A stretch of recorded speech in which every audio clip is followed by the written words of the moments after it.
अरुणां करुणातरङ्गिताक्षीं धृतपाशाङ्कुशपुष्पबाणचापाम् अणिमादिभिरावृतं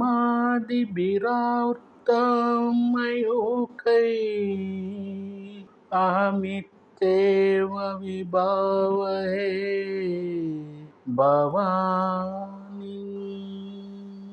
ಕಣ್ಣು ಮುಚ್ಚಿದ ಒಡನೆಯೇ ಆತ್ಮಸ್ವರೂಪಿಣಿಯಾಗಿ, ಕಣ್ಣು ತೆರೆದ ಒಡನೆಯೇ ಪ್ರಪಂಚ ಸ್ವರೂಪಿಣಿಯಾಗಿ, ಬ್ರಹ್ಮಾಂಡ ಸ್ವರೂಪಿಣಿಯಾಗಿ, ಒಳಗೂ ಹೊರಗೂ ಸಮರಸವಾಗಿ ಕೂಡಿರುವಂತಹ ಆ ದಿವ್ಯ ಮಾತೆಗೆ, ಆ ಬ್ರಹ್ಮಾಂಡ ಮಾತೆಗೆ ಸಾಷ್ಟಾಂಗ ಪ್ರಣಾಮಗಳನ್ನು ಅರ್ಪಿಸುತ್ತಾ, ಏನು ಜಗನ್ಮಾತೆ ದಯಪಾಲಿಸುತ್ತಾಳೋ ಅದರಂತೆ ಮಾತನಾಡಲು ಇಚ್ಛಿಸುತ್ತೇನೆ. ಎಲ್ಲ ದಿವ್ಯಾತ್ಮ ಸ್ವರೂಪಗಳಾದಂತಹ ಎಲ್ಲರಿಗೂ ನನ್ನ ಶ್ರದ್ಧೆಯ ನಮಸ್ಕಾರಗಳು. ಜಗನ್ಮಾತೆಯ ದಿವ್ಯ ನಾಮಗಳನ್ನು ಅರ್ಥ ಮಾಡಿಕೊಂಡು ನಾವು ಜೀವನದಲ್ಲಿ ಅಳವಡಿಸ್ಕೊಂಡು ಎಷ್ಟಾಗುತ್ತೋ ಅಷ್ಟು ಪ್ರತಿನಿತ್ಯ ಇದನ್ನು ಅಭ್ಯಾಸ ಮಾಡಿದ್ರೆ ಎಂಥವರು ಸಹ ದಿವ್ಯವಾದ ಒಂದು ಸ್ಥಿತಿಯನ್ನು ಪಡ್ಕೊಳ್ತಾರೆ. ಬೇರೆ ಯಾವ ನಾಮಗಳಲ್ಲೂ ಇಂಥ ಒಂದು ವಿಶಿಷ್ಟವಾದಂತಹ ವಿಷಯಗಳು ಕಾಣೋದಿಲ್ಲ. ಅಂಥ ಒಂದು ಅತ್ಯದ್ಭುತವಾದಂತಹ ವಿಷಯಗಳು ಆ ಲಲಿತಾ ಸಹಸ್ರನಾಮದಲ್ಲಿದ್ದಾವೆ. ಅದನ್ನು ನಾವು ಅಭ್ಯಾಸ ಮಾಡ್ತಾ ಸ್ವಲ್ಪ ಮಟ್ಟಿಗೆ ಜೀವನದಲ್ಲಿ ಅಳವಡಿಸ್ಕೊಂಡು, ಈ ಲಲಿತಾ ಸಹಸ್ರನಾಮದಲ್ಲಿರೋ ಅಂಥದ್ದು ಬಾಹ್ಯಕ್ಕೆ ಸಂಬಂಧಪಟ್ಟಂಥದ್ದು ಬಹಳ ಕಡಿಮೆ, ಅಂತರಂಗಕ್ಕೆ ಸಂಬಂಧಪಟ್ಟಂಥ ವಿಷಯಗಳು ಅದರಲ್ಲಿ ಅತ್ಯದ್ಭುತವಾಗಿ ಇದ್ದಾವೆ. ಒಂದು ವೇದಗಳಲ್ಲಿ ಒಂದು ಕತೆ ಬರುತ್ತೆ, ಓಮ ಪಕ್ಷಿ ಅಂತೇಳ್ಬಿಟ್ಟು. ಆ ಒಂದು ಸುಂದರವಾದ ಕತೆ, ಆಕಾಶದಲ್ಲಿ ಬಹಳ ಎತ್ತರದಲ್ಲಿ ಒಂದು ಪಕ್ಷಿ ವಾಸ ಮಾಡುತ್ತೆ. ಅಂದರೆ ಅದು ಅಲ್ಲೇ ಜೀವಿಸುತ್ತೆ, ಆನಂತರ ಅಲ್ಲೇ ಮೊಟ್ಟೆ ಇಡುತ್ತೆ. ಆ ಮೊಟ್ಟೆ ಕೆಳಕ್ಕೆ ಬೀಳೋ ಅಂಥ ಸಮಯದಲ್ಲಿ ಅದು ಮೊಟ್ಟೆಯಿಂದ ಒಡೆದು ಆ ಮರಿ ಆಚೆ ಬರುತ್ತೆ. ಆಚೆ ಬಂದು ನಂತರ ರೆಕ್ಕೆಗಳು ಬರುತ್ತೆ, ಪುಕ್ಕಗಳೆಲ್ಲ ಬರುತ್ತೆ. ಇನ್ನೇನು ಕೆಳಕ್ಕೆ ಬಿದ್ದು ಚೂರು ಆಗೋಗ್ತೀನಿ ಅನ್ನೋ ಸಮಯದಲ್ಲಿ ಕಣ್ಣು ಬಿಡುತ್ತೆ. ಕಣ್ಣು ಬಿಟ್ಟಿದ ತಕ್ಷಣ ಅದು ಮೇಲಕ್ಕೆ ನೋಡುತ್ತೆ, ತನ್ನ ತಾಯಿ ಹತ್ರ ಹಂಗೇ ಹೋಗುತ್ತೆ. ಇದು ಈ ಪಕ್ಷಿ ಅನ್ನೋವಂಥದ್ದು ಇದೆಯಾ ಅಂತಂದರೆ ಇಲ್ಲ. ಹಾಗಾದರೆ ಆ ಪಕ್ಷಿ ಯಾವುದು ಅಂತಂದರೆ ಮಾನವ. ಅವನು ನಿರಂತರವಾಗಿ ಬೀಳ್ತಾನೇ ಇದ್ದಾನೆ, ಪತನವಾಗ್ತಾನೇ ಇದ್ದಾನೆ.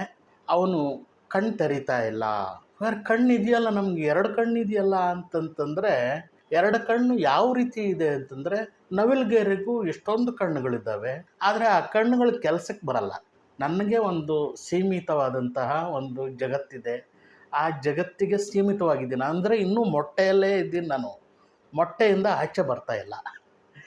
ಮೊಟ್ಟೆಯಲ್ಲಿ ಅಲ್ಲಿ ನಾನು ಸುರಕ್ಷತೆಯನ್ನು ಹುಡುಕ್ತಾ ಇದ್ದೀನಿ, ಅಲ್ಲಿ ನಾನು ಸುರಕ್ಷತೆಯನ್ನು ಕಾಪಾಡ್ಕೊಳ್ತಾ ಇದ್ದೀನಿ, ಅಲ್ಲಿ ನಾನು ಸುರಕ್ಷತೆಯನ್ನು ಬಯಸ್ತಾ ಇದ್ದೀನಿ.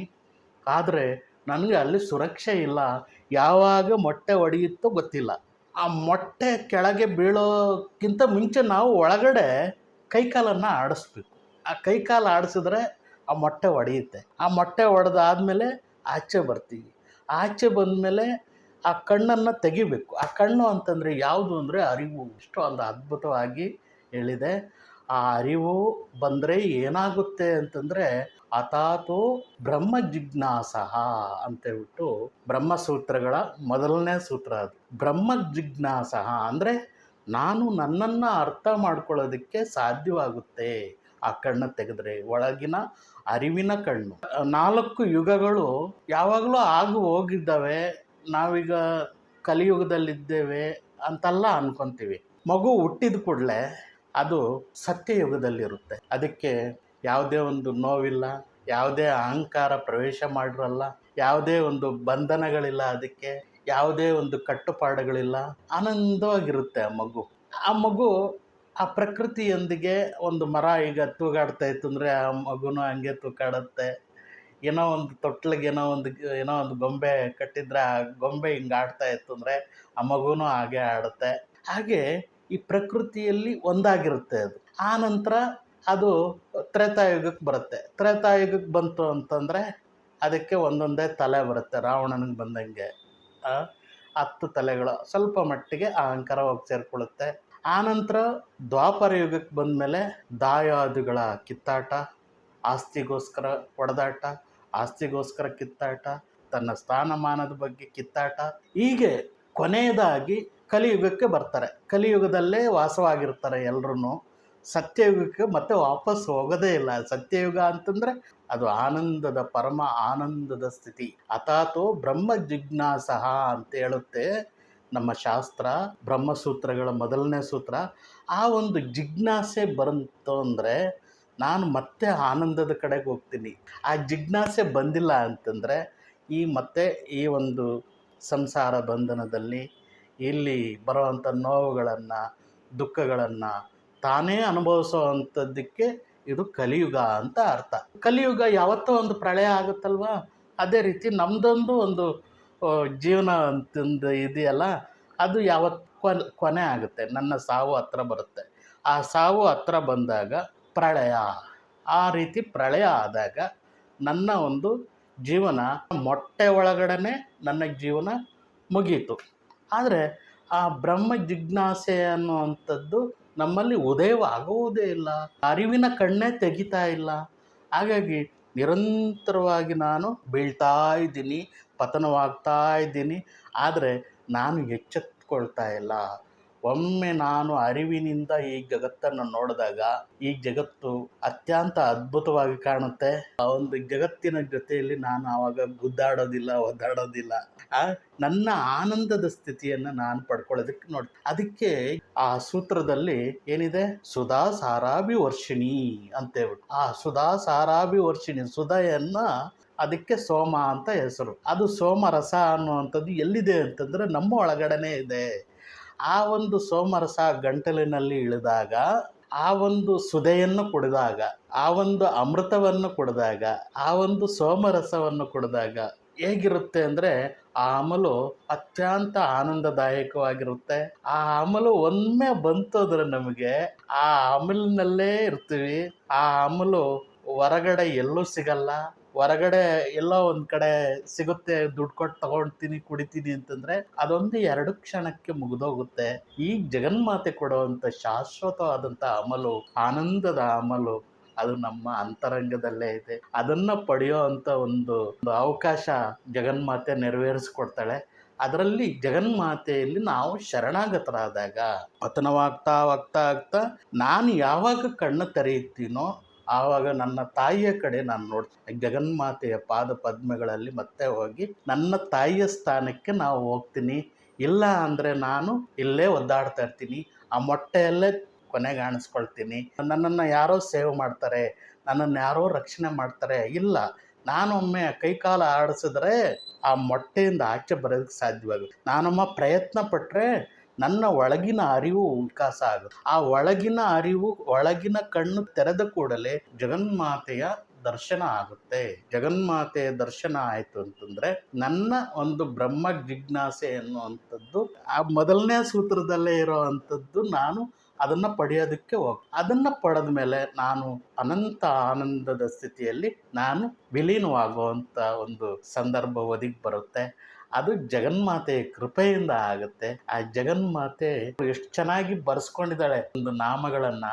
ವಶಿನ್ಯಾದಿ ವಾಗ್ದೇವತೆಗಳ ಹತ್ರ ಎಂಥ ಒಂದು ಅದ್ಭುತವಾದಂಥ ಒಂದು ರಚನೆ ಅಂತಂದರೆ, ಈ ಒಂದು ರಚನೆ ನಿಮ್ಗೆ ಎಲ್ಲಿ ಹುಡುಕಿದ್ರೂ ಸಿಗೋದಿಲ್ಲ. ಅದು ಲಲಿತಾ ಸಹಸ್ರನಾಮದಲ್ಲಿ ಮಾತ್ರ ಈ ಒಂದು ರಚನೆ ಅತ್ಯಂತ ಅದ್ಭುತವಾಗಿ ಅಡಕವಾಗಿದ್ದಾವೆ.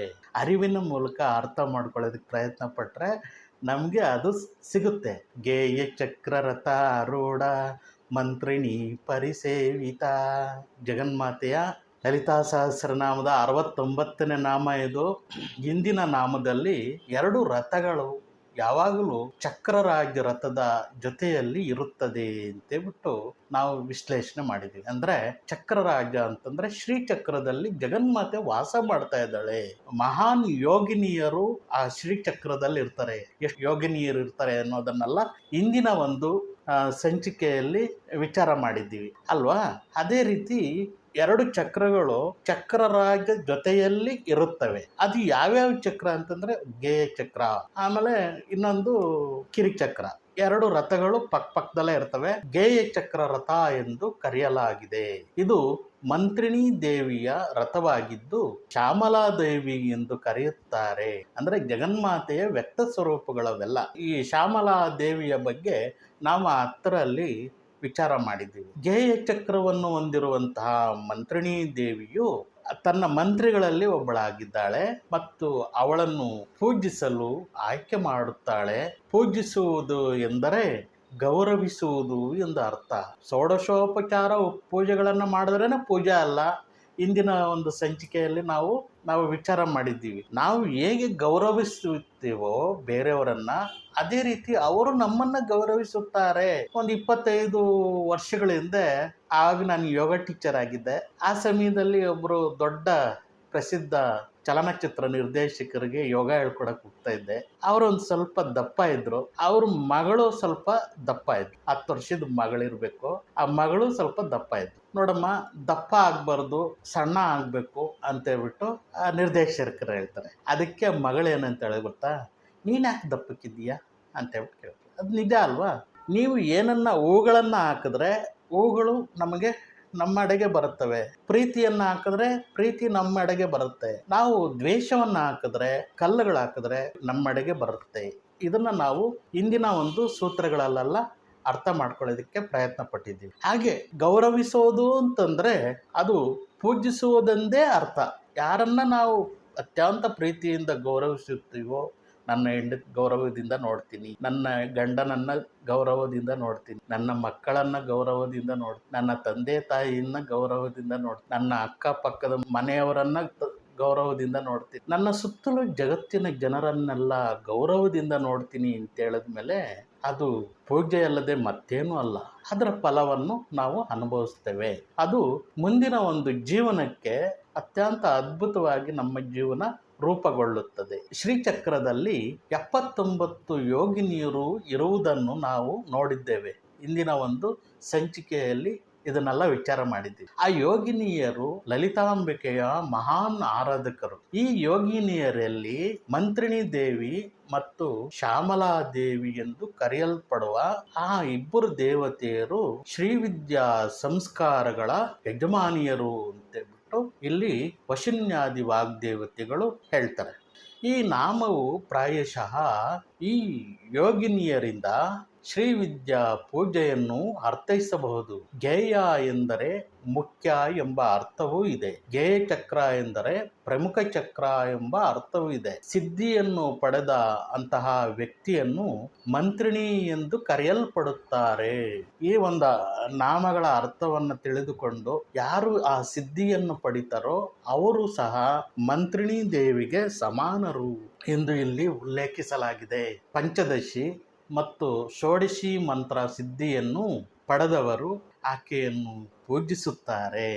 ಈ ಶ್ರೀಚಕ್ರವನ್ನು ಪೂಜಿಸುವ ಮಹತ್ವವನ್ನು ಇಲ್ಲಿ ಒತ್ತಿ ಹೇಳಲಾಗುತ್ತದೆ.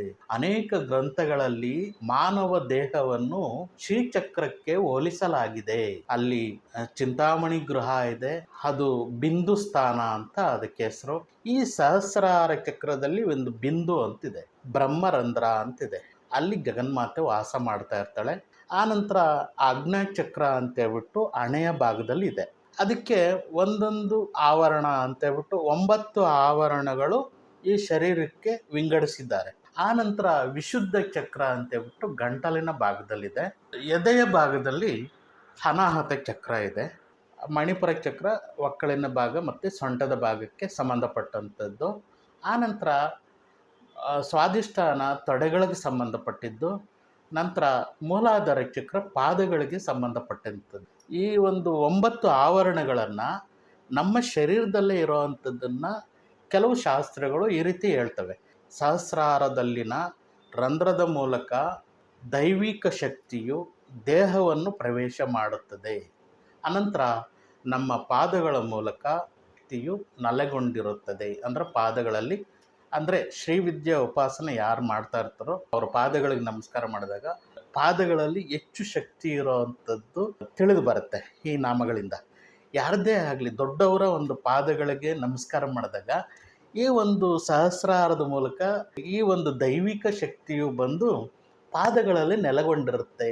ಆ ಪಾದಗಳಿಗೆ ನಮಸ್ಕಾರ ಮಾಡಿದಾಗ ಆ ಒಂದು ಶಕ್ತಿ ನಮ್ಮಡೆಗೆ ಬರುತ್ತೆ, ನಮ್ಮೊಳಗಡೆ ಸೇರಿಕೊಳ್ಳುತ್ತೆ ಅನ್ನೋ ಅಂಥದ್ದು ಪಾದಗಳಿಗೆ ನಮಸ್ಕಾರ ಮಾಡೋ ಅಂಥ ಒಂದು ಪದ್ಧತಿ ಬಂದಿರೋ ಅಂಥದ್ದು. ಪಂಚದಶಿ ಮತ್ತು ಷೋಡಶಿ ಅಂತಹ ಅಥಾತೋ ಬ್ರಹ್ಮ ಜಿಜ್ಞಾಸಃ, ಆ ಬ್ರಹ್ಮತತ್ವವನ್ನು ಅರಿತುಕೊಳ್ಳುವುದಕ್ಕೆ ಜ್ಞಾನವಾಗಿದೆ ಈ ಮಂತ್ರಗಳು. ಅಂದರೆ ಆ ಮಂತ್ರಗಳ ಬಗ್ಗೆ ಮೊದಲಿನಿಂದನೂ ತಿಳಿಸ್ತಾ ಬಂದಿದ್ದೇವಲ್ಲ, ಅದು ಒಂದು ಬೀಜ ರೂಪದಲ್ಲಿರುತ್ತೆ. ಆ ಬೀಜದಲ್ಲಿ ಜಗನ್ಮಾತೆಯ ಸ್ವರೂಪ ಇರುತ್ತದೆ. ಆ ಒಂದು ಸ್ವಲ್ಪ ದಿವಸ ಅದನ್ನು ಅಭ್ಯಾಸ ಮಾಡಿದಾಗ ಆ ಮಂತ್ರಗಳು ವಿಕಾಸ ಆದಮೇಲೆ ಅದರಿಂದ ಜಗನ್ಮಾತೆ ಉದಯಿಸುವುದನ್ನು ನಾವು ನೋಡ್ತೇವೆ. ಇದು ಮಂತ್ರದ ರಹಸ್ಯವಾಗಿದೆ. ಆದ್ದರಿಂದ ಮಂತ್ರಗಳು ಕೇವಲ ಅಕ್ಷರಗಳ ಸಂಯೋಜನೆ ಅಲ್ಲ, ಅದೊಂದು ಶಕ್ತಿ. ಆದ್ದರಿಂದ ಆ ಅಕ್ಷರಗಳನ್ನು ಮಾತೃಕಾ ಎಂದು ಕರೆಯಲಾಗುತ್ತದೆ. ಮಾತೃಕಾ ಎಂದರೆ ತಾಯಿಯಿಂದ ಬರುವುದು ಅಥವಾ ಸೇರುವುದು.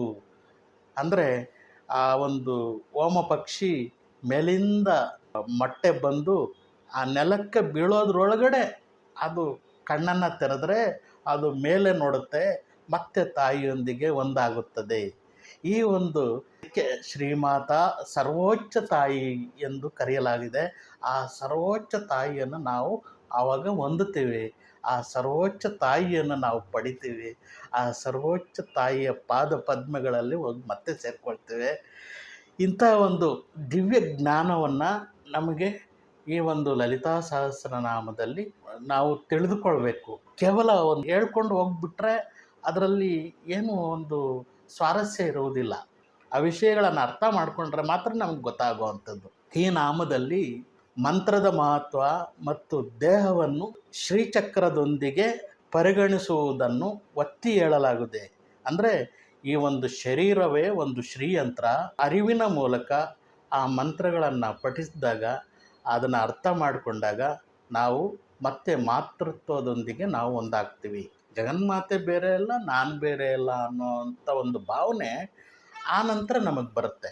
ಅದಕ್ಕೆ ಆತ್ಮ ಸಾಕ್ಷಾತ್ಕಾರದ ಮುಖ್ಯ ತತ್ವ ಅದು. ಸ್ವಯಂ ಸಾಕ್ಷಾತ್ಕಾರದ ರಹಸ್ಯವನ್ನು ಇಂತಹ ಸೂಕ್ಷ್ಮ ರೀತಿಯಲ್ಲಿ ವ್ಯಕ್ತಪಡಿಸುವ ಜ್ಞಾನದ ಬಗ್ಗೆ ವಾಗ್ದೇವಿಗಳನ್ನು ನಿಜವಾಗಿಯೂ ಮೆಚ್ಚಬೇಕಾಗುತ್ತದೆ. ಏಕೆಂದರೆ ಎಂಥ ಒಂದು ಅದ್ಭುತವಾದಂಥ ರಹಸ್ಯವನ್ನು ವಶಿನ್ಯಾದಿ ವಾಗ್ದೇವತೆಗಳು ಇಲ್ಲಿಟ್ಟಿದ್ದಾರೆ.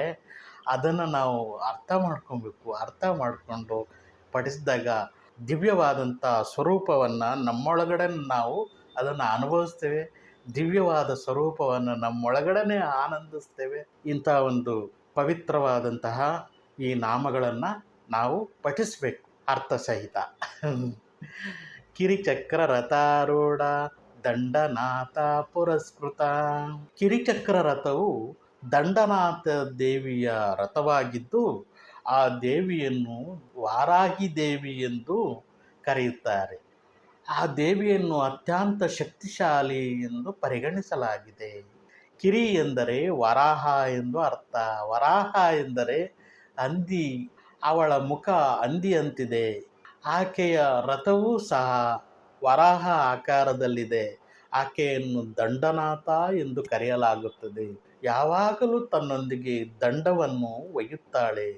ಕಿರಿ ಎಂದರೆ ಬೆಳಕಿನ ಕಿರಣಗಳು. ಬೆಳಕು ಎಂದರೆ ಸೃಷ್ಟಿ ಎಂದರ್ಥ. ಅಂದರೆ ಸೃಷ್ಟಿ ಸ್ಥಿತಿ ಲಯ ಕಾರ್ಯಗಳು ನಿರಂತರವಾಗಿ ನಡೀತಾ ಇರುತ್ತೆ. ನಾವು ಯಾವಾಗಲೂ ಎಷ್ಟೋ ಜನ್ಮಗಳನ್ನ ತಗೊಂಡು ಬರ್ತಾ ಇದ್ರೂ ಸಹ ನಾವು ಯಾವಾಗಲೂ ಎಚ್ಚೆತ್ಕೊಳ್ತಾನೇ ಇಲ್ಲ. ಆ ಮೊಟ್ಟೆ ಎಲ್ಲ ಸಾಯ್ತಾ ಇದ್ದೀವಿ. ಮೊಟ್ಟೆ ಎಲ್ಲ ನಾವು ನಮ್ಮ ಜೀವನವನ್ನು ಕೊನೆಗಾಣಿಸ್ಕೊಳ್ತಾ ಇದ್ದೀವಿ. ಯಾವಾಗ ಅರಿವು ಮೂಡುತ್ತೋ ಆವಾಗ ನನ್ನ ತಾಯಿಯ ಜೊತೆಗೆ ನಾನು ಒಂದಾಗ್ತೇನೆ. ಸಾವು ಎಂದರೆ ಭೌತಿಕ ದೇಹದ ನಾಶವೇ ಹೊರತು ಆತ್ಮಕ್ಕೆ ಅಲ್ಲ. ಒಬ್ಬ ಯೋಗಿ ತನ್ನ ಭೌತಿಕ ದೇಹದ ಬಗ್ಗೆ ಚಿಂತಿಸುವುದಿಲ್ಲ. ಆ ಶರೀರದ ಬಗ್ಗೆ ಆ ಯೋಗಿ ಯೋಚನೆ ಮಾಡೋದಿಲ್ಲ. ಯಾಕೆ ಅಂತಂದರೆ ಒಳಗಡೆ ಆ ದಿವ್ಯ ಸ್ವರೂಪದಲ್ಲಿ ನೆಲೆಸಿರ್ತಾರೆ. ಪ್ರತಿಯೊಂದು ಸಹ ನಾನು ಈ ಮನಸ್ಸಿನೊಂದಿಗೆ ನಾನು ತಾದಾತ್ಮ್ಯವನ್ನು ಹೊಂದಿದ್ದಾಗ ಆ ಮನಸ್ಸಿನಲ್ಲಿ ಬರುವಂಥ ಭಯ, ಒತ್ತಡ, ಗೊಂದಲ ಇದೆಲ್ಲದಕ್ಕೂ ನಾನು ಪ್ರತಿಕ್ರಿಯೆ ಮಾಡ್ತಾ ಇರ್ತೀನಲ್ಲ, ಹಾಗಾಗಿ ನನಗೆ ಅಲ್ಲಿ ಮಂಥನದಲ್ಲಿ ನನಗೆ ನೋವುಗಳಾಗುತ್ತೆ, ಸಮಸ್ಯೆಗಳಾಗುತ್ತೆ. ಈ ಶರೀರದೊಂದಿಗೆ ನಾನು ತಾದಾತ್ಮ್ಯವನ್ನು ಹೊಂದಿದ್ದಾಗ ಶರೀರದ ನೋವುಗಳು ನನಗೆ ಕಾಡುತ್ತೆ. ಆದರೆ ಶರೀರದಿಂದ ಆಚೆ ಹೋಗುವಂಥದ್ದು, ಬಿಹೈಂಡ್ ಮೈಂಡ್, ಬಿಹೈಂಡ್ ಬಾಡಿ, ಈ ರೀತಿ ಯೋಚನೆ ಮಾಡಿದಾಗ ನಮಗೆ ಅತ್ಯಂತ ಅದ್ಭುತವಾದಂಥ ಒಂದು ಸ್ಥಿತಿಯಲ್ಲಿ ನೆಲೆಗೊಂಡಾಗ ಈ ಶರೀರಕ್ಕೆ ಏನಾದ್ರೂ ಅದರ ಪರಿವು ಏನೂ ಇರಲ್ಲ. ಅದಕ್ಕೆ ಯೋಗಿಯು ತನ್ನ ಆತ್ಮದ ಮೇಲೆ ಆನಂದವನ್ನು ಹೊಂದಿರುತ್ತಾನೆ, ನೋವನ್ನು ಬಾಹ್ಯವೆಂದು ಪರಿಗಣಿಸುತ್ತಾನೆ ಎಂದು ಶಿವಸೂತ್ರದಲ್ಲಿ ಸ್ವತಃ ಶಿವನೇ ಹೇಳಿದ್ದಾನೆ. ಯೋಗಿಯು ನೋವು ಮತ್ತು ದುಃಖಗಳನ್ನು ಬಾಹ್ಯವೆಂದು ಪರಿಗಣಿಸುತ್ತಾನೆ. ಯೋಗಿಯು ಅಂಥ ಒಂದು ಸ್ಥಿತಿ ಲಲಿತಾ ಸಹಸ್ರನಾಮ ಮಾಡಿದ್ರೆ ಸಾಕು, ಬರುತ್ತೆ. ಅದನ್ನು ಶ್ರದ್ಧೆಯಿಂದ ಇದನ್ನು ಒಂದೊಂದೇ ಅರ್ಥ ಮಾಡಿಕೊಂಡು ನಾವು ಅದನ್ನು ಅನುಸರಿಸಬೇಕು. ಆವಾಗ ಅದು ಬರುತ್ತೆ, ಒಂದಲ್ಲ ಒಂದು ದಿವಸ ಬರುತ್ತೆ. ಶಿವನೇ ಉತ್ತರಿಸುತ್ತಾನೆ. ಅವನು ಅಂತಃಕರಣದೊಂದಿಗೆ ಮನಸ್ಸು, ಬುದ್ಧಿ, ಪ್ರಜ್ಞೆ ಮತ್ತು ಅಹಂಕಾರ ಸಂಬಂಧ ಹೊಂದಿದ್ದರೆ ಮಾತ್ರ ಅವನು ದೇಹದಲ್ಲಿನ ನೋವುಗಳನ್ನು ಅನುಭವಿಸುತ್ತಾನೆ. ಅವನಿಗೆ ಅವನ ಭೌತಿಕ ದೇಹವು ಪರಿಗಣಿಸಲು ಯೋಗ್ಯವಾದ ವಸ್ತುವಲ್ಲ. ಅವನು ಶಾರೀರಿಕ ಬಾಧೆಗಳಿಂದ ಮುಕ್ತನಾಗುವುದರಿಂದ ತಾನು ಏಕಾಂಗಿಯಾಗಿ ಪರಬ್ರಹ್ಮನೊಂದಿಗೆ ಸಂಪೂರ್ಣ ಸಂಪರ್ಕ ಹೊಂದಿರುತ್ತಾನೆ. ಇಂಥ ಅದ್ಭುತ ರೀ ಇದು. ಇದು ಅವನಿಗೆ ಸಾಧ್ಯವಾಯಿತು ಎಂದರೆ ಅವನು ತನ್ನ ಪ್ರಜ್ಞೆಯನ್ನು ಪರಮ ಪ್ರಜ್ಞೆಯೊಂದಿಗೆ ಗುರುತಿಸಲು ಸಾಧ್ಯವಾಗುತ್ತದೆ. ವಾರಾಹಿ ದೇವಿಯು ನಮ್ಮ ಆಜ್ಞಾಚಕ್ರದಲ್ಲಿ ವಾಸ ಮಾಡುತ್ತಿರುತ್ತಾಳೆ. ಆಜ್ಞಾಚಕ್ರ ಭಾಗದಲ್ಲಿ ಜಗನ್ಮಾತೆಯನ್ನು ಅಂದರೆ ವಾರಾಹಿ ಮಾತೆಯನ್ನು ಕಲ್ಪನೆ ಮಾಡಿಕೊಂಡು ಆ ವಾರಾಹಿ ದೇವಿಯ ನಾಮಗಳನ್ನು ಹೇಳ್ಕೊಬೋದು. ಅಥವಾ ಓಂ ಗ್ಲೌಂ ವಾರಾಹೇ ನಮಃ, ಓಂ ಗ್ಲೌಂ ವಾರಾಹೇ ನಮಃ, ಈ ಮಂತ್ರವನ್ನು ಆಜ್ಞಾಚಕ್ರದಲ್ಲಿ ಮಾಡಿಕೊಂಡಾಗ ಅಲ್ಲಿ ಜಗನ್ಮಾತೆ ವಿಶೇಷವಾಗಿ ಪ್ರಕಟವಾಗುತ್ತಾಳೆ. ಈ ನಾಮವು ನಮ್ಮ ಆಂತರಿಕ ಆತ್ಮದ ಮಹತ್ವವನ್ನು ಸೂಚಿಸುತ್ತದೆ ಮತ್ತು ನಮ್ಮ ಭೌತಿಕ ದೇಹವು ಆತ್ಮದೊಂದಿಗೆ ಯಾವುದೇ ಸಂಬಂಧವನ್ನು ಹೊಂದಿಲ್ಲ. ನಮ್ಮ ಕರ್ಮಗಳ ಕಾರಣದಿಂದಾಗಿ ಭೌತಿಕ ದೇಹವು ಬಳಲುತ್ತದೆ. ಆ ಭೌತಿಕದೊಂದಿಗೆ ನಾವು ತಾದಾತ್ಮ್ಯರಾದಾಗ ಆ ನೋವುಗಳು ನನ್ನನ್ನು ಕಾಡುತ್ತೆ. ಆತ್ಮವು ಶಾಶ್ವತವಾಗಿ ಶುದ್ಧವಾಗಿದೆ ಮತ್ತು ಸಾರ್ವತ್ರಿಕ ಪ್ರಜ್ಞೆಯೊಂದಿಗೆ ನಮ್ಮ ಸ್ವಯಂ ಪ್ರಜ್ಞೆಯ ಏಕೀಕರಣವು ವಿಮೋಚನೆಗೆ ಕಾರಣವಾಗುತ್ತದೆ. ಜನನ ಮತ್ತು ಮರಣವಿಲ್ಲದಂತಹ ಅದು. ಮಂತ್ರಿಣಿ ಮತ್ತು ವಾರಾಹಿ ದೇವಿಯರು ಲಲಿತಾಂಬಿಕೆಯ ನಂತರದ ದ್ವಿತೀಯ ಸ್ಥಾನವನ್ನು ಆಕ್ರಮಿಸುತ್ತಾರೆ. ಮಂತ್ರಿಣಿ ಮತ್ತು ವಾರಾಹಿ ದೇವಿಯ ಅನುಮತಿ ಇಲ್ಲದೆ ಲಲಿತೆಯ ಬಳಿಗೆ ಹೋಗಲು ನಮಗೆ ಸಾಧ್ಯವಿಲ್ಲ. ಬ್ರಹ್ಮಾಂಡದ ಪ್ರತಿಯೊಂದು ಸಂಪೂರ್ಣ ಆಡಳಿತವು ವಾರಾಹಿ ಮಾತೆಯ ನಿಯಂತ್ರಣದಲ್ಲಿರುತ್ತದೆ. ಇದನ್ನು ನಾವು 786ನೇ ನಾಮದಲ್ಲಿ ನಾವು ನೋಡ್ತೀವಿ. ಮಂತ್ರಣಸ್ಥ ರಾಜ್ಯದೋಹೋ ಅಂತೇಳ್ಬಿಟ್ಟು ದೃಢೀಕರಿಸಲಾಗಿದೆ. ವಾರಾಹಿಯು ಅವಳ ಸೈನ್ಯದ ಮುಖ್ಯಸ್ಥ. ದುಷ್ಟಶಕ್ತಿಗಳನ್ನು ಓಡಿಸುವ ಸಾಮರ್ಥ್ಯವು ವಾರಾಹಿಗೆ ಇದೆ. ಆಷಾಢ ಮಾಸದಲ್ಲಿ ವಾರಾಹಿಯನ್ನು ಪೂಜಿಸಿದರೆ ವಿವಾಹವಾಗಲು ಕಷ್ಟವಾಗಿರುವಂಥವರು ವಿವಾಹವಾಗುತ್ತಾರೆ ಅಂತೇಳ್ಬಿಟ್ಟು ಹೇಳ್ತಾರೆ. ಈ 3 ರಥಗಳು ಯಾವಾಗಲೂ ಒಂದಕ್ಕೊಂದು ಹತ್ತಿರದಲ್ಲೇ ಇದೆ. ಮೊದಲೇ ಚರ್ಚಿಸಿದಂತೆ ರಥಗಳು ಎಂದರೆ ಮನಸ್ಸು, ಪ್ರಾಯಶಃ ನಮ್ಮ ಮನಸ್ಸಿನ ಹಂತಗಳು ಅಂತೇಳ್ಬಿಟ್ಟು ಇಲ್ಲಿ ವಶಿನ್ಯಾದಿ ವಾಗ್ದೇವತೆಗಳು ಚರ್ಚಿಸುತ್ತಾರೆ. ಜ್ವಾಲಾಮಾಲಿನಿ ಕಾಕ್ಷಿಪ್ತ ವಾಗ್ನಿ ಪ್ರಾಕಾರ ಮಧ್ಯಗ. ಜ್ವಾಲಾಮಾಲಿನಿ ನಿತ್ಯ ದೇವಿಯರಲ್ಲಿ ಒಬ್ಬಳು. ಬೆಂಕಿಯ ಕೋಟೆಯನ್ನು ನಿರ್ಮಿಸಿದಳು. ಲಲಿತಾಮಾತೆಯು ಆ ಕೋಟೆಯ ಮಧ್ಯದಲ್ಲಿ ವಾಸಿಸುತ್ತಿದ್ದಾಳೆ. ತಿಥಿನಿತ್ಯ ದೇವಿಯರು ಎಂದರೆ ಪ್ರತಿಚಂದ್ರನ ದಿನದ ದೇವತೆಗಳು ಎಂದು ಅರ್ಥ. ಹುಣ್ಣಿಮೆಯಿಂದ ಅಮಾವಾಸ್ಯೆವರೆಗೂ, ಅಮಾವಾಸ್ಯೆಯಿಂದ ಹುಣ್ಣಿಮೆಯವರೆಗೂ 15 ತಿಥಿಗಳಿರ್ತವೆ. ಪ್ರತಿಯೊಂದು ದಿನವನ್ನು ತಿಥಿ ಎಂದು ಕರೆಯಲಾಗುತ್ತದೆ ಮತ್ತು ಅಂತಹ ಪ್ರತಿಯೊಂದು ತಿಥಿಯನ್ನು ಒಂದೊಂದು ದೇವತೆಯು ಆಳುತ್ತಾಳೆ. ಜ್ವಾಲಾಮಾಲಿನಿಯು 14ನೇ ತಿಥಿಯನ್ನು ಆಳುತ್ತಾಳೆ. ಆದುರ ದೇವತೆಯಾಗಿದ್ದು ಅದನ್ನು ಚತುರ್ದಶಿ ಎಂದು ಕರೆಯಲಾಗುತ್ತದೆ. ಹುಣ್ಣಿಮೆ ಮತ್ತು ಅಮಾವಾಸ್ಯೆ 16ನೇ ದಿನ ಎರಡನ್ನೂ ಪ್ರತಿನಿಧಿಸುವ ಲಲಿತಾಂಬಿಕೆಯನ್ನು ಮಹಾನಿತ್ಯ ಎಂದು ಕರೆಯಲಾಗುತ್ತದೆ. ಈ ದೇವತೆಗಳನ್ನು ಶ್ರೀಚಕ್ರದ ಒಳಗಿನ ತ್ರಿಕೋಣದಲ್ಲಿ ಪೂಜಿಸಲಾಗುತ್ತದೆ. ಬಂಡಾಸುರನೊಂದಿಗಿನ ಯುದ್ಧದ ಸಮಯದಲ್ಲಿ ಲಲಿತಾ ತನ್ನ ಸೈನ್ಯವನ್ನು ರಕ್ಷಿಸಲು ಬೆಂಕಿಯ ದೊಡ್ಡ ಕೋಟೆಯನ್ನು ನಿರ್ಮಿಸಲು ಜ್ವಾಲಾಮಾಲಿನಿಗೆ ಜಗನ್ಮಾತೆಯು ಹೇಳುತ್ತಾಳೆ. ಜ್ವಾಲಾಮಾಲಿನಿ ಎಂದರೆ ಶ್ರೀಚಕ್ರದ 5 ಶಕ್ತಿ ತ್ರಿಕೋಣಗಳು. ಸಂಕ್ಷಿಪ್ತ ಎಂದರೆ ಮಿಶ್ರ. ವಾಹಿನಿ ಎಂದರೆ ಅಗ್ನಿ ಎಂದರ್ಥ. ಪ್ರಾಕಾರ ಎಂದರೆ ಶ್ರೀಚಕ್ರದ 4 ಶಿವ ತ್ರಿಕೋಣಗಳು ಮತ್ತು ಮಧ್ಯಗ ಎಂದರೆ ಮಧ್ಯದಲ್ಲಿ ಲಲಿತಾ 5 ಶಕ್ತಿ ಮತ್ತು 4 ಶಿವಕೋಣಗಳು ಅಥವಾ ತ್ರಿಕೋಣಗಳ ಮಧ್ಯದಲ್ಲಿ ವಾಸಿಸುತ್ತಿದ್ದಾಳೆ. ಈ ಒಂದು ಬಿಂದುವನ್ನು ಬಿಂದು ಚುಕ್ಕೆ ಎಂದು ಕರೆಯಲಾಗುತ್ತದೆ.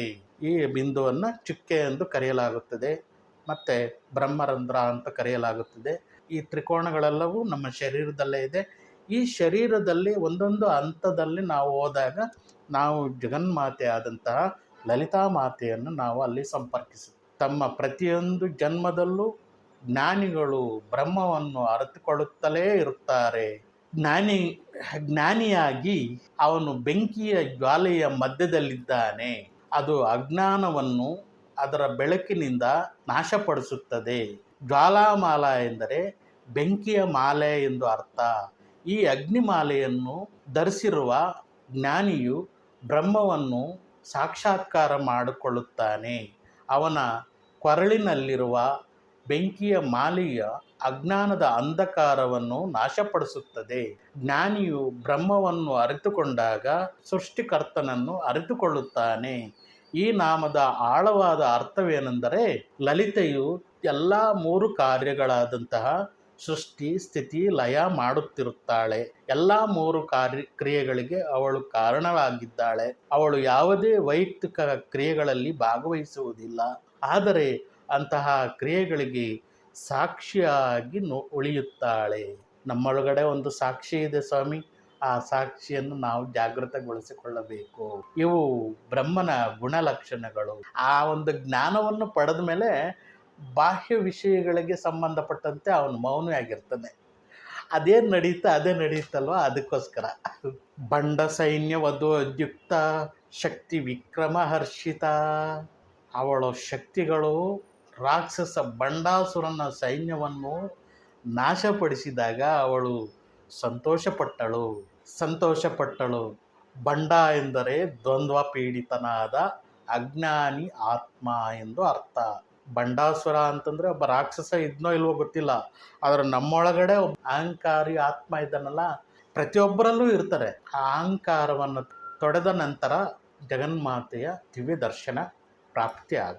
ಸೈನ್ಯ ಎಂದರೆ ದ್ವಂದ್ವವನ್ನು ಸಹ ಸೂಚಿಸುತ್ತದೆ. ವಧ ಎಂದರೆ ವಿನಾಶ ಎಂದು ಅರ್ಥ. ಬಂಡ ಸೈನ್ಯ ವಧೋದ್ಯುಕ್ತ ಶಕ್ತಿ ವಿಕ್ರಮ ಹರ್ಷಿತ. ವಧ ಎಂದರೆ ವಿನಾಶ ಎಂದು ಅರ್ಥ. ದ್ವಂದ್ವವನ್ನು ನಾಶಪಡಿಸಿದಾಗ ಲಲಿತೆಯು ಪ್ರಸನ್ನಲಾಗುತ್ತಾಳೆ. ನಮ್ಮೊಳಗಡೆ ಇರುವಂಥ ದ್ವಂದ್ವಗಳನ್ನು ನಾವು ನಾಶ ಮಾಡೋದಕ್ಕೆ ಪ್ರಯತ್ನ ಪಡಬೇಕು.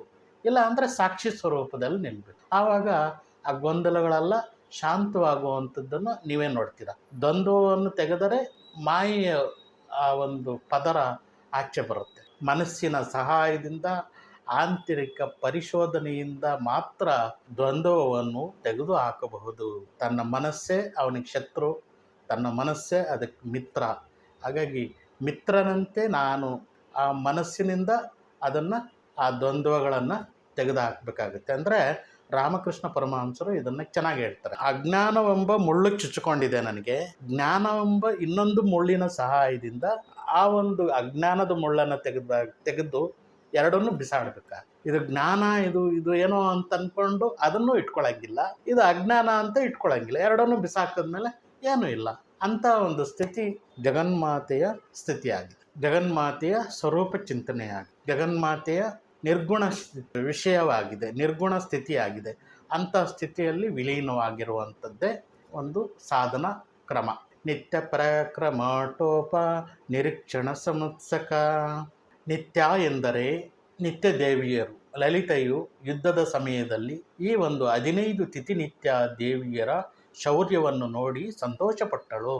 ದ್ವಂದ್ವವು ನಾಶವಾದಾಗ ಮಾಯೆಯ ಮುಸುಕನ್ನು ತೆಗೆದು ಹಾಕಿದಾಗ ಬ್ರಹ್ಮನ ಜ್ಞಾನವು ಕಾಲಕಾಲಕ್ಕೆ ಹೆಚ್ಚುತ್ತಲೇ ಇರುತ್ತದೆ. ಸಾಧಿಸಿದ ಆಧ್ಯಾತ್ಮಿಕ ಪ್ರಗತಿಯನ್ನು ಅಷ್ಟು ಸುಲಭವಾಗಿ ಹಿಮ್ಮೆಟ್ಟಿಸಲು ಸಾಧ್ಯವಿಲ್ಲ. ಆದರೂ ಅಸಾಧಾರಣವಾದಂತಹ ಸಂದರ್ಭದಲ್ಲಿ ಇದನ್ನು ಹಿಂತಿರುಗಿಸಬಹುದು. ಇದು ಈ ನಾಮದ ರಹಸ್ಯ ಅರ್ಥವಾಗಿದೆ. 74ನೇ ನಾಮ. ಬಂಡಪುತ್ರ ಉದ್ಯುಕ್ತ ಬಾಲ ವಿಕ್ರಮನಂದಿತ. ಬಾಲಾಂಬಿಕೆಯು ಲಲಿತೆಯ ಮಗಳು ಮತ್ತು 9 ವರ್ಷ ಅವಳಿಗೆ. ಬಂಡಾಸುರನಿಗೆ 30 ಮಕ್ಕಳುಗಳಿರ್ತಾರೆ. ಲಲಿತೆಯು ತನ್ನ ಮಗಳಿಗೆ ಯುದ್ಧ ಭೂಮಿಗೆ ಹೋಗದಂತೆ ಸಲಹೆ ನೀಡುತ್ತಾಳೆ. ಬಾಲಮಾತೆ ಒಪ್ಪೋದಿಲ್ಲ, ಹಠ ಹಿಡಿತಾಳೆ. 9 ವರ್ಷದ ಮಗು ಲಲಿತಾಂಬಿಕೆ ಮಗಳು ಅಂತಂದರೆ ಲಲಿತೆಯ ಉಸಿರು. ಇಲ್ಲ, ನಾನು ಹೋಗಬೇಕು, ಯುದ್ಧ ಮಾಡಬೇಕು ಅಂತೇಳ್ಬಿಟ್ಟು ಆ ನಂತರ ಜಗನ್ಮಾತೆಯನ್ನು ಒಪ್ಪಿಸಿ ಹಂಸವನ್ನು ಏರಿ ಯುದ್ಧಕ್ಕೆ ಧಾವಿಸಿ ಹೋಗ್ತಾಳೆ. ಆ ಕಡೆ ಈ ಕಡೆ ಮಂತ್ರಿಣಿ ಮತ್ತು ವಾರಾಹಿ ಇಬ್ಬರು, ಇದೇನಿದು ಆಶ್ಚರ್ಯ, ಲಲಿತಾಂಬಿಕೆ ಮಗಳು ಹೋಗ್ತಾ ಇದ್ದಾಳಲ್ಲ ಅಂತೇಳ್ಬಿಟ್ಟು ಲಲಿತಾಂಬಿಕೆ ಬೇರೆ ಸೈನ್ಯ, ಬಾಲ ತ್ರಿಪುರ ಸುಂದರಿಗೆ ಬೇರೆ ಒಂದು ಸೈನ್ಯ ಇರೋದಿಲ್ಲ. ಆ ಸೈನ್ಯವೇ ಧಾವಿಸಿ ಹೋಗ್ತಾರೆ. ಬಂಡಾಸುರನ 30 ಮಕ್ಕಳು ಬರ್ತಾರೆ. ಒಬ್ಬೊಬ್ಬರು ದೈತ್ಯಾಕಾರವಾಗಿರ್ತಾರೆ. ಬಾಲ ತ್ರಿಪುರ ಸುಂದರಿ, ಈ ಬಾಲ ತ್ರಿಪುರ ಸುಂದರಿ ಅರ್ಧ ಚಂದ್ರಾಕೃತಿಯ ಬಾಣವನ್ನು ತೆಗೆದು ಒಮ್ಮೆ ಬಿಟ್ಟ ಕೂಡಲೇ 30 ಬಾಣಗಳಾಗಿ ಬಂಡಾಸುರನ 30 ಮಕ್ಕಳ ತಲೆಯನ್ನು ಛೇದಿಸುತ್ತವೆ. ಅಂಥ ಅದ್ಭುತವಾದಂಥ ಒಂದು ದೃಶ್ಯಾವಳಿಯನ್ನು ಈ ಒಂದು ವಾರಾಹಿ ಮಾತೆ ಮಂತ್ರಿಣಿ ದೇವಿ ನೋಡಿಬಿಟ್ಟು ಖುಷಿ ಪಡ್ತಾರೆ, ಸಂತೋಷ ಪಡ್ತಾರೆ. ಬಂಡಾಸುರನ ಮಕ್ಕಳು ಅಲ್ಲಿ ಸಾವನ್ನಪ್ತಾರೆ. ಈ 30 ತತ್ವಗಳು ನಮ್ಮೊಳಗಡೆ ಇದ್ದಾವೆ, ಅದನ್ನು ಭೇದಿಸಿ ಹೋಗಬೇಕು ಅಂತೇಳ್ಬಿಟ್ಟು ಈ ಒಂದು ಸೂತ್ರ ನಮಗೆ ಹೇಳುತ್ತೆ. ಶ್ರೀವಿದ್ಯಾ ಪಂಥದಲ್ಲಿ ಮೊದಲ ದೀಕ್ಷೆಯು ಯಾವಾಗಲೂ ಬಾಲಮಂತ್ರವಾಗಿರುತ್ತೆ. ಒಬ್ಬನು ಬಾಲಮಂತ್ರದಲ್ಲಿ ಸಿದ್ಧಿಯನ್ನು ಪಡೆದರೆ ಅವನು ಅಪರೂಪದ ಗಿಡಮೂಲಿಕೆಗಳನ್ನು ಬಳಸಿ ನೈಸರ್ಗಿಕ ಶಕ್ತಿಯನ್ನು ಪಡೆಯುತ್ತಾನೆ. ಕೆಲವು ಗಿಡಮೂಲಿಕೆಗಳು ದೈವಿಕ ಗುಣಗಳನ್ನು ಹೊಂದಿರುತ್ತದೆ ಮತ್ತು ಬಾಲಮಂತ್ರದಲ್ಲಿ ಸಿದ್ಧಿಯನ್ನು ಪಡೆದಂಥ ವ್ಯಕ್ತಿ ಅತಿಮಾನುಷ ಶಕ್ತಿಗಳನ್ನು ಪಡೆಯುತ್ತಾನೆ. ಮಂತ್ರಿಣೆಂಬ ವಿರಚಿತ ವಿಷಂಗವದ ತೋಷಿತ. ಮಂತ್ರಿಣಿ ದೇವಿಯು ವಿಷಂಗವದ ಎಂಬ ರಾಕ್ಷಸನ ನಾಶದಿಂದ ಅವಳು ಸಂತೋಷಪಟ್ಟಳು. ವಿಷಂಗ ಮತ್ತು ವಿಶುಕ್ರ ಇವರಿಬ್ಬರು ಬಂಡಾಸುರನ ಸಹೋದರರು. ಬಂಡಾಸುರನ ಭುಜಗಳಿಂದ ಈ ವಿಷಂಗ ಮತ್ತು ವಿಶುಕ್ರರನ್ನ ಪಡಿತಾನೆ. ಬಂಡಾಸುರನ ಸಹೋದರರು ಎಂದು ಹೇಳಲಾಗಿದೆ. ಮಂತ್ರಿಣಿ ದೇವಿಯು ಮಂತ್ರಗಳ ಶಕ್ತಿಯನ್ನು ಪ್ರತಿನಿಧಿಸುತ್ತಾಳೆ. ವಿಷಂಗ ಎಂದರೆ ಸಂವೇದನಾ ಅಂಗಗಳ ದುಷ್ಪರಿಣಾಮಗಳಿಂದ ಉಂಟಾಗುವ ಬಯಕೆಗಳು ಎಂದು ಅರ್ಥ. ಮಂತ್ರಿಣಿ ದೇವಿಯು ಲಲಿತಾಂಬಿಕೆಯ ಭಕ್ತರ ಇಂತಹ ಆಸೆಗಳನ್ನು ನಾಶಪಡಿಸುತ್ತಾಳೆ. ಈ ಸುಮ್ಮನೆ ಬಯಕೆಗಳು ಉಂಟಾದರೆ ಜೀವನವನ್ನು ನಾವು ಸುಗಮವಾಗಿ ನಡೆಸೋದಕ್ಕಾಗೋದಿಲ್ಲ. ಹಾಗಾಗಿ ಇಂಥ ಒಂದು ಆಸೆಗಳು ಏಳದೇ ಇರುವಂತೆ ಮಂತ್ರಿಣಿ ದೇವಿಯು ಇದನ್ನು ನಿರ್ಮೂಲನೆ ಮಾಡ್ತಾ ಇರ್ತಾಳೆ. ಯಾರಿಗೆ ಅಂತಂದರೆ ಲಲಿತಾಂಬೆಯ ಭಕ್ತರಿಗೆ. ವಿಶುಕ್ರ ಪ್ರಾಣಹರಣ ವಾರಾಹಿ ವೀರ್ಯನಂದಿತ. ವಿಶುಕ್ರ ಬಂಡಾಸುರನ ಸಹೋದರ ಹಿಂದಿನ ನಾಮದಲ್ಲಿ ಉಲ್ಲೇಖಿಸಲಾಗಿದೆ. ವಾರಾಹಿ ದೇವಿಯು ವಧಿಸಿದಳು. ವಾರಾಹಿ ದೇವಿಯ ಈ ಶೌರ್ಯವನ್ನು ನೋಡಿ ಸಂತೋಷಪಟ್ಟಳು ಲಲಿತಾ ಮಾತೆ. ನಾಮಗಳು 74, 75 ಮತ್ತು 76 ಬಾಲ, ಮಂತ್ರಿಣಿ, ವಾರಾಹಿ ದೇವಿಗಳ ಬಗ್ಗೆ ಮಾತನಾಡುತ್ತವೆ. ಸಂಸ್ಕೃತದಲ್ಲಿ ಕಲೆ ಅಥವಾ ಕಲ್ಮಶಗಳನ್ನು ಮಾಲಾ ಎಂದು ಕರೆಯಲಾಗುತ್ತದೆ. 3 ದೇವಿಗಳು ನಮ್ಮ ಸಂವೇದನಾ ಅಂಗಗಳ ಮೂಲಕ ಸೇರಿಕೊಳ್ಳುವ ಮಾನಸಿಕ ಕಲ್ಮಶಗಳನ್ನು ನಾಶಪಡಿಸುತ್ತದೆ. ಈ ಕಲ್ಮಶಗಳು ಅಥವಾ ಕಲೆಗಳನ್ನು ಮಾಲಾ ಎಂದು ಕರೆಯಲಾಗುತ್ತದೆ. ಇದರಲ್ಲಿ ಕೆಟ್ಟದ್ದು ಅಹಂಕಾರ.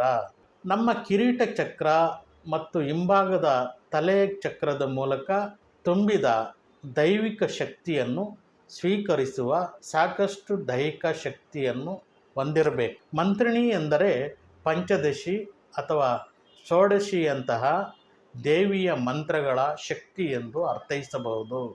ಇಲ್ಲಿ ಬರುವಂಥ ಶಕ್ತಿ ದೇವತೆಗಳೆಲ್ಲ ಮಂತ್ರಗಳಿಂದ ನಿರ್ಮಿತವಾಗಿರುವಂಥ ಶಕ್ತಿಗಳಿವು.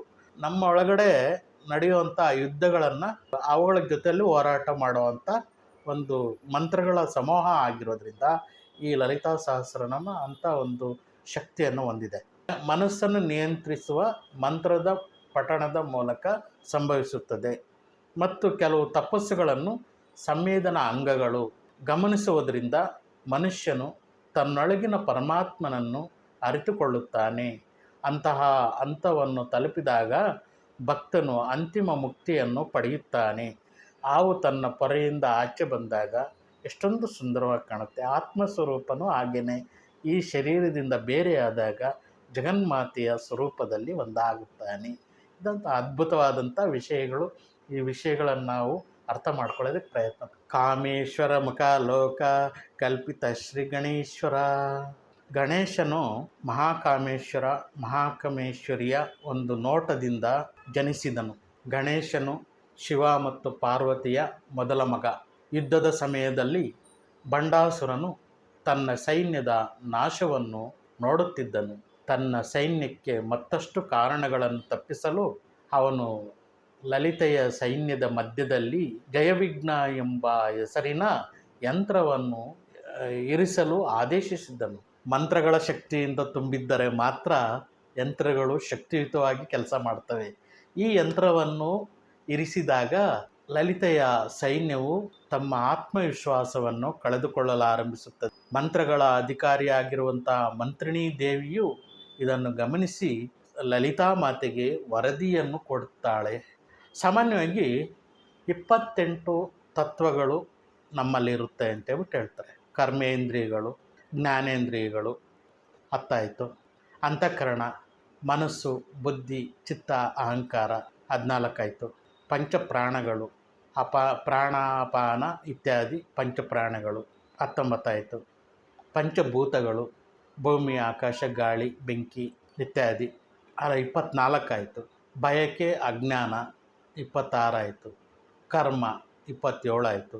ಒಟ್ಟು 27 ತತ್ವಗಳು ಮತ್ತು ಇದರೊಂದಿಗೆ ಶಿವನ ಗುಣಲಕ್ಷಣಗಳನ್ನು ಸೇರಿಸಲಾಗುತ್ತದೆ. ಇದೆಲ್ಲವೂ ಸೇರಿ 28 ತತ್ವಗಳು ಇದ್ದಾವೆ. ಈ 28 ತತ್ವಗಳು ಶರೀರವೇ ಒಂದು ಯಂತ್ರ. ಈ ಶರೀರ ಯಂತ್ರದಲ್ಲಿ ಇವು ಅಡಗಿದ. ಯಾರು ಈ 28 ತತ್ವಗಳನ್ನು ಮೀರುವರೋ ಅವರು ಪರಮಶಿವನೊಂದಿಗೆ ವಿಲೀನವಾಗುವರು. ಮಹಾಗಣಪತಿಯ ಮೂಲ ಮಂತ್ರ 28 ಅಕ್ಷರಗಳನ್ನು ಹೊಂದಿದೆ. ಶಿವಸೂತ್ರ ಹೇಳುತ್ತದೆ ಇವೆಲ್ಲವೂ ಹೊದಿಕೆಗಳಾಗಿದೆ. ಈ ಹೊದಿಕೆಗಳನ್ನು ಒಂದೊಂದೇ ತೆಗೆದಾಗ ಒಳಗಡೆ ಪರಮಾತ್ಮ ಶಿವನಿರುವುದು ನಮಗೆ ಅರಿವಿಗೆ ಬರುತ್ತದೆ. ಅವನು ಸಂಪೂರ್ಣವಾಗಿ ಮುಕ್ತನಾಗುತ್ತಾನೆ. ಆನಂತರ ಅವನೇ ಶಿವನಾಗುತ್ತಾನೆ, ಪರಮಶಿವನಾಗುತ್ತಾನೆ. ಈ ನಾಮವು ವಿಮೋಚನೆಗೆ ಕಾರಣವಾಗುವಂತಹ ಹಂತಗಳ ಬಗ್ಗೆ ಹೇಳುತ್ತದೆ. ಮಹಾಗಣೇಶ ನಿರ್ಭಿನ್ನ ವಿಘ್ನಯಂತ್ರ ಪ್ರಹರ್ಷಿತ. ಇಂದಿಗೆ ಇಷ್ಟು ಸಾಕು. ಸರ್ವೇ ಜನೋ ಸುಖಿನೋ ಭವಂತು, ಸಮಸ್ತ ಸನ್ಮಂಗಳಾನಿ ಭವಂತು. ಓಂ ಶಾಂತಿ ಶಾಂತಿ ಶಾಂತಿ.